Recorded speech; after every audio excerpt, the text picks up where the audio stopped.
सुबह का वक्त था और सरला जी काफी उदास चेहरा लिए हुए पार्क में बैठी हुई थी। तभी उनकी सहेली सुमन वहाँ पर आती है। क्या हुआ सरला जी, आज मॉर्निंग वॉक करने का इरादा नहीं है क्या? इस तरह चुपचाप क्यों बैठी हैं? आई तो थी ये सोचकर कि पार्क में जाकर थोड़ी देर पहले टहल लूंगी, लेकिन क्या करूं, मन ही नहीं कर रहा। अरे सब ठीक है, तो इतनी परेशान क्यों नजर आ रही हैं?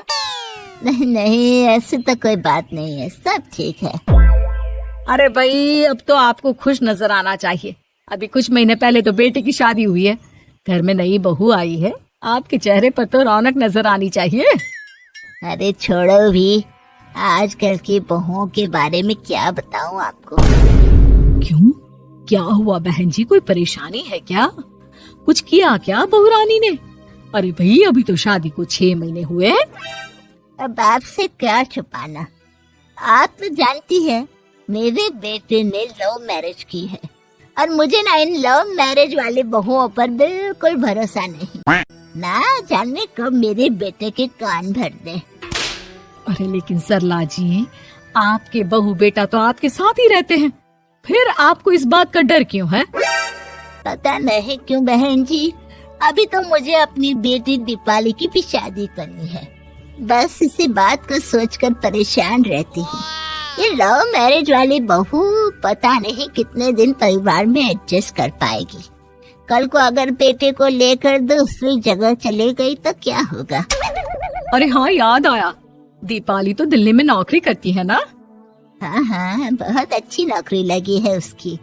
और आप किसी से कहना मत, अपने ऑफिस में साथ में काम करने वाला कोई लड़का उसे बहुत पसंद है, बता रही थी मुझे। क्या बोला तूने? लेकिन अभी तो आप कह रही थी कि आपको लव मैरिज और इन सब में भरोसा नहीं है। अरे तो क्या हुआ, जहाँ बेटी खुश रहे वहीं मैं खुश हूँ।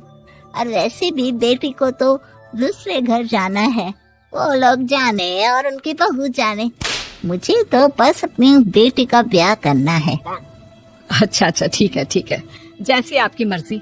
लेकिन मुझे लगता है कि आप अपनी बहू के लिए कुछ ज्यादा ही सोच रही हैं। बात तो सही है। क्या पता वो वैसी ना हो जैसी आप समझ रही हो।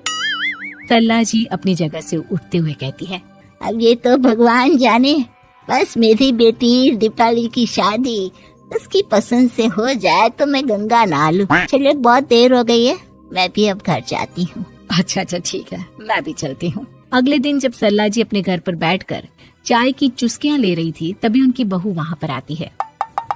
मम्मी जी, मैंने एक जगह नौकरी के लिए अप्लाई किया था और वहाँ से सब कुछ पॉजिटिव आया है।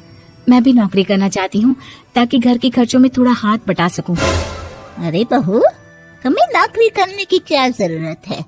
मेरा बेटा अच्छा खासा कमाता है, क्या तुम्हें किसी बात की कोई कमी है? तभी सरला जी का बेटा वहाँ पर आता है। नहीं माँ, उसे किसी बात की कमी नहीं है, लेकिन वो इतनी पढ़ी लिखी है और अगर नौकरी करना चाहती है तो हमें उसे नौकरी करने देना चाहिए। कुछ पैसे घर में आएंगे, हम सबकी मदद हो जाएगी। तुम तो ऐसे कह रहे हो बेटा, जैसे ये घर तुम्हारी पत्नी की कमाई पर ही चलता है। अरे नहीं मम्मी जी, इनके कहने का ये मतलब नहीं है, बस मेरी ही नौकरी करने की इच्छा थी, इसलिए आपकी परमिशन चाहते हैं। भाई, मेरा बेटा तुम्हें लव मैरिज करके घर में लाया है, मैं तुम्हें कुछ कैसे कह सकती हूँ? जो मर्जी आए करो। सरला जी का बेटा और बहू वहाँ से चले जाते हैं। अब उनकी बहू नौकरी करना शुरू कर देती है। कुछ ही दिन बाद सरला जी की बेटी दिल्ली से अपने घर आती है और अपनी माँ से कहती है, माँ, मैंने आपको बताया था ना, मुझे अपने ऑफिस में साथ काम करने वाले एक लड़के से बहुत प्यार है, मैं उससे शादी करना चाहती हूँ माँ। हाँ, तो मैंने कब मना किया? अगर तुम उसे पसंद करती हो तो उसके घर वालों को कहो, हम आपस में बात करके तुम्हारी शादी तय कर देते हैं। अच्छा। अरे लेकिन माँ, एक बहुत बड़ी परेशानी है। क्या परेशानी है बेटा? माँ, वो लड़का बहुत अच्छा है, लेकिन कुछ ज्यादा ही पैसे वाले घर से उसके माँ बाप। उन्हें मेरे और उसके रिश्ते से वैसे तो कोई परेशानी नहीं है, लेकिन वे चाहते हैं कि शादी 5 स्टार होटल में हो। अच्छा। अरे ऐसे कैसे, हम तो मिडिल क्लास लोग हैं, हमारे लिए 5 स्टार होटल में शादी करना कोई आसान काम थोड़ी ना है। लेकिन माँ, मैं क्या करूँ? मैंने उनसे बात करने की बहुत कोशिश की, बस एक किसी जगह बात अटक गई है। साफ साफ कह दो बेटा, शादी करनी है तो ठीक है, लेकिन ये 5 स्टार में शादी करने वाली शर्त मैं नहीं मान सकती। अरे कैसी बात कर रही हैं आप मम्मी जी। अगर दीपाली को कोई लड़का पसंद है तो हम उनकी शादी के लिए पूरी कोशिश करेंगे, और अगर बात पैसों की है तो कोई परेशानी नहीं है।